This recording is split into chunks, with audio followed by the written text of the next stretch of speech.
Assalomu alaykum YouTube ishqibozlari. Siz bilan men Nodirbek Maderov. Shunday tumalak basiylarimiz bor ekan, shunday ajoyib. Intex firmaniki. Xudo xolasa shuni birsini montaj etib ko'rsatib beraman. Sotuvda bor, kimantchalim kerak bo'lsa. Diametri 3.66, diametri 3.66, balandligi 76 cm.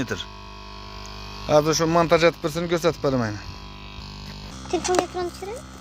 Shunga gapir. So'rada.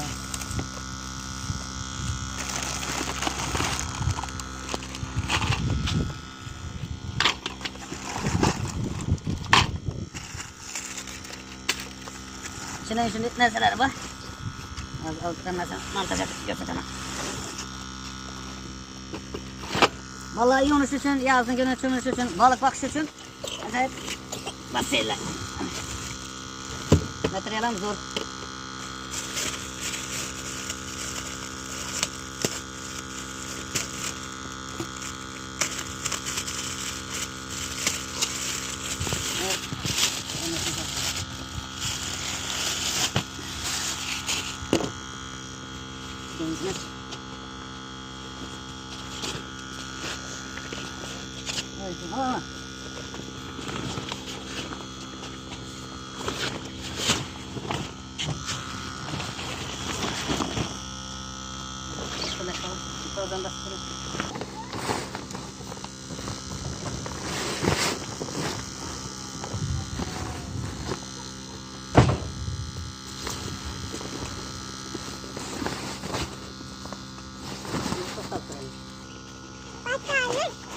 Şimdi böyle montaj edilir yine.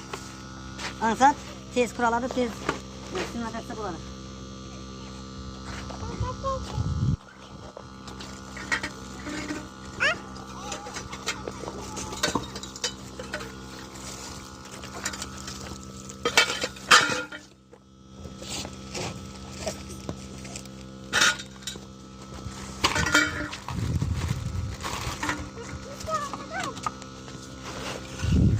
Materialim zor.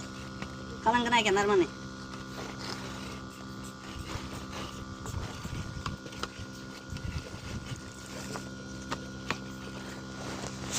Şimdi koyup bunu ayakdan koyup.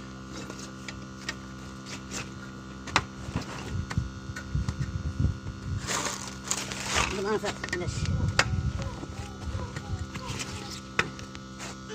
Evet.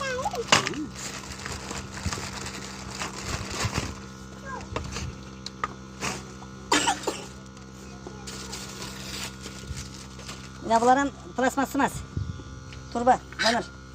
Vam, ne mustahkem. Plasması. Kulağı burada koy. Bu yaxshi. Damizdan ishlangan. Qo'ying. Qo'yingmi?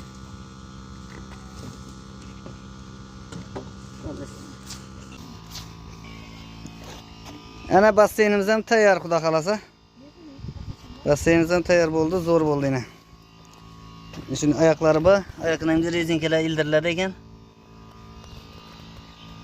Xudo xolasa suv tayyor. Balla içine tushib yuribdi. Qo'lingga bermaydi. Musiba.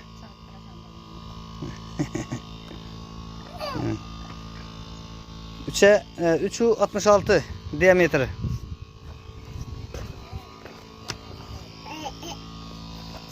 Kime gerek bo'lsa aloqa chiqarasiz. Nomerlarimiz 97dan 353 49 59.